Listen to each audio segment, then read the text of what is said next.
Bentham and Hooker system of classification. पिछले video में मैंने आपको बताया कि क्लासिफिकेशन क्या होते हैं, उनका मेन ऑब्जेक्टिव क्या होता है और कितने प्रकार के क्लासिफिकेशन पाए जाते हैं। तो बेंथम एंड हुकर जो सिस्टम है वो नेचुरल क्लासिफिकेशन के अंडर में आता है और इसे हम प्री डार्विन क्लासिफिकेशन भी कहते हैं। तो इस क्लासिफिकेशन को सर जॉर्ज बेंथम और सर जोसेफ डाल्टन हुकर, ये 2 इंग्लिश टेक्सोनॉमिस्ट हैं, उन्होंने ये इस क्लासिफिकेशन की डिस्कवरी की है। ये दोनों ही रॉयल बॉटनिकल गार्डन जो कि क्यू इंग्लैंड में है वहाँ से एसोसिएटेड हैं और इस क्लासिफिकेशन में ये दोनों टेक्सोनॉमिस्ट ने उस हर एक स्पीशीज़ का बहुत ही अच्छे से इसमें डिटेलिंग करके इसे क्लासिफाई किया है।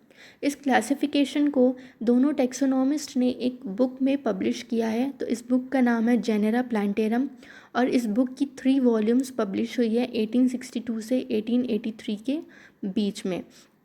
इस क्लासिफिकेशन में 97,205 स्पीशीज़ बिलोंग करते हैं, जिनमें 202 ऑर्डर्स इसमें इंक्लूडेड हैं। तो यह जो सिस्टम है ये बहुत ही एडवांटेजियस है क्योंकि यह नेचुरल सिस्टम ऑफ क्लासिफिकेशन है। नेचुरल सिस्टम ऑफ क्लासिफिकेशन इसलिए क्योंकि इस नेचुरल क्लासिफिकेशन में वह प्लांट्स, ऐसे प्लांट्स को हम क्लासिफाई करते हैं जिनके जो कैरेक्टर्स रहते हैं वो नेचुरल रहते हैं। तो इसलिए ये बहुत ही ईजी रहते हैं फॉलो करने के लिए। अब अगर हम इनके साइलेंट फीचर्स या फिर इनके मेन ऑब्जेक्टिव्स की अगर हम बात करें तो यह जो क्लासिफिकेशन है यह मेनली सीड प्लांट्स के लिए है। सीड प्लांट्स या फेनेरोग्राम्स, उन्हें ये क्लासिफाई करता है। इस क्लासिफिकेशन में 97,000 स्पीशीज़ की प्लांट स्पीशीज़ इसमें बिलोंग करते हैं, जिनमें 7,569 जेनेरा और 202 फैमिलीज़ इसमें पाई गई है। इस क्लासिफिकेशन में रैननकुलेसी फैमिली जो है मोस्ट एडवांस है और ग्रामिनी जो फैमिली है वो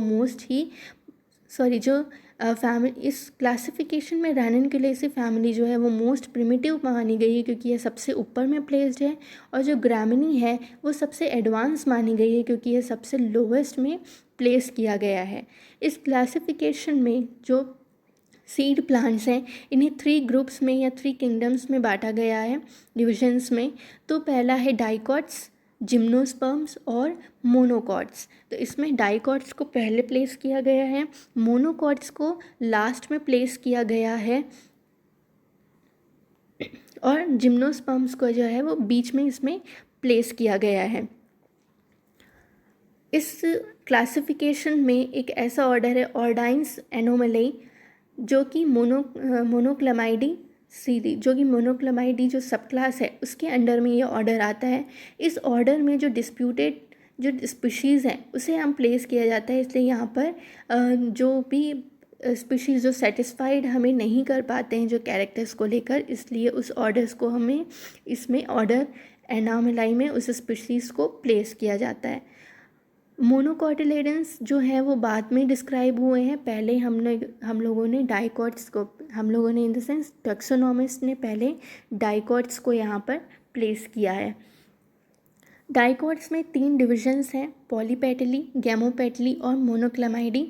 पॉलीपेटली वह होते हैं जिनके पंखुड़ियाँ आपस में जुड़े हुए नहीं होते हैं, गैमोपेटली जिनकी पंखुड़ियाँ आपस में जुड़ी हुई रहती हैं, और मोनोक्लेमाइडी जिनकी सेपल्स और पेटल्स में हम आपस में डिस्टिंग्विश नहीं कर पाते या जो एब्सेंट होते हैं, और उनकी जगह पे टेपल जो होते हैं उससे हम डिटरमाइन करते हैं।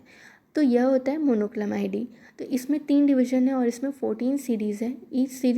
हर सीरीज़ में अलग अलग ऑर्डर्स और फैमिलीज इसमें फिर से डिवाइडेड हैं। एंजियोस्पर्म्स के ओरिजिन या उसके बारे में ज़्यादा डिटेलिंग यहाँ पे ऑथर्स ने बिल्कुल भी नहीं की है। एक ऐसा सीरीज़ आता है डिसिफ्लोरी, तो डिसिफ्लोरी केवल और केवल बेंथम हुकर में ही इसका डिटेलिंग किया गया है। बाकी क्लासिफिकेशन में, अर्लियर टेक्सोनॉमिस्ट ने इनका मेंशनिंग नहीं किया है। जो मोनोक्लेमाइडी जो सीरीज़ है या जो सब डिवीज़न है मोनोक्लेमाइडी, इसमें मोस्टली टेरेस्ट्रियल और एक्वेटिक हैबिट्स के प्लांट ही इसमें इंक्लूडेड है। मतलब जो रेगिस्तानी या रेतीले जो पौधे रहते हैं वो, और जो जलीय पौधे रहते हैं वही उसमें इंक्लूडेड हैं। पॉलीपेटली फैमिली में अगर हम बात करें तो इसमें 82 फैमिलीज़, 2000 जेनेरा, 31 स्पीशीज़ अमंग्स्ट इसमें इंक्लूडेड है।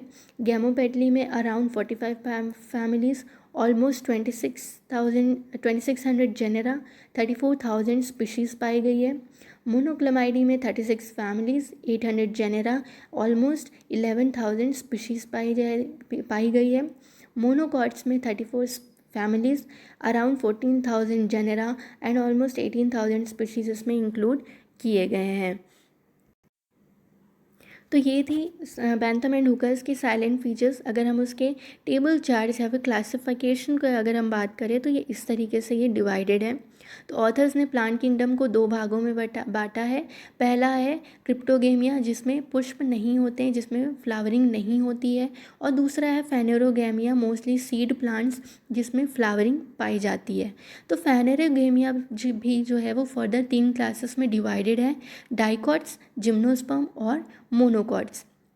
डाइकॉट्स जिसमें 2 कॉटिलेडन्स पाए जाते हैं जिसके बीज में, मोनोकॉट्स जिसके बीज में 1 कॉटिलेडन्स पाए जाते हैं। जिम्नोस्पर्म एक ऐसा प्लांट है जिसके सीड में ओव्यूल्स नहीं पाया जाता है। तो ये हैं 3 क्लासेस। अब अगर हम डाइकॉट्स की बात करें तो डाइकॉट्स जो है वो फर्दर 3 सब क्लासेस में डिवाइडेड है, पॉलीपेटली, गैमोपेटली और मोनोक्लेमाइडी। तो जो पॉलीपेटली है उसकी 3 सीरीज़ हैं, थैलेमीफ्लोरी, डिसीफ्लोरी और कैलिसीफ्लोरी। उसकी आप सीरीज़ में आप देख सकते हैं, उसमें फिर से फर्दर्स उसमें ऑर्डर्स और फैमिलीज उसमें बिलोंग किए गए हैं। फॉर एग्जांपल थैलेमीफ्लोरी में 6 ऑर्डर्स हैं और 34 फैमिलीज़ हैं। अगर हम इनकी सीरीज़ की बात करें तो सीरीज़ में पहले आता है गैमोपेटली सीरीज़ की बात करें तो इनमें पहले आता है इन्फेरी, हेट्रोमेरी और बाइकार्पेलेटी। मोनोक्लोमाइडी सब क्लास की अगर हम बात करें तो इसमें 8 सीरीज़ पाए जाते हैं, curvembryae, multi ovulate aquatic, multi ovulate terrestres, microembryeae, daphnales, achlamydosporeae, unisexuales, ordines anomali. अगर हम इसकी मोनोकॉट्स की सीरीज़ की बात करें तो इसमें 7 सीरीज़ पाई गई हैं, माइक्रोस्पर्मी, एपिगाइनी, करोनरी, कैलिसिनी, न्यूडीफ्लोरी, एपोकार्पी और ग्लूमेसी। अगर हम जिम्नोस्पर्म की बात करें तो जो जिम्नोस्पर्म फैमिली है वो भी 3 क्लासेस में 3 सब क्लासेस में इसको बांटा गया है, ये यहाँ पर आप देख सकते हैं। तो ये 3 फैमिली में आता है, पहला साइकडेसी, कॉनिफरी, दूसरा और तीसरा है नीटेसी। तो यहाँ पर भी आप देख सकते हैं इस तरीके से ये है outline diagram Bentham and Hooker का, जिसमें 2 सब किंगडम्स या फिर 2 डिविजन्स बांटे गए हैं, क्रिप्टोगेमिया और फेनेरोगेमिया। तो फेनेरोगेमिया के फिर से फर्दर वही डाइकॉट्स, जिम्नोस्पर्म एंड मोनोकॉट्स। तो ये है क्या outline diagram of Bentham and Hooker.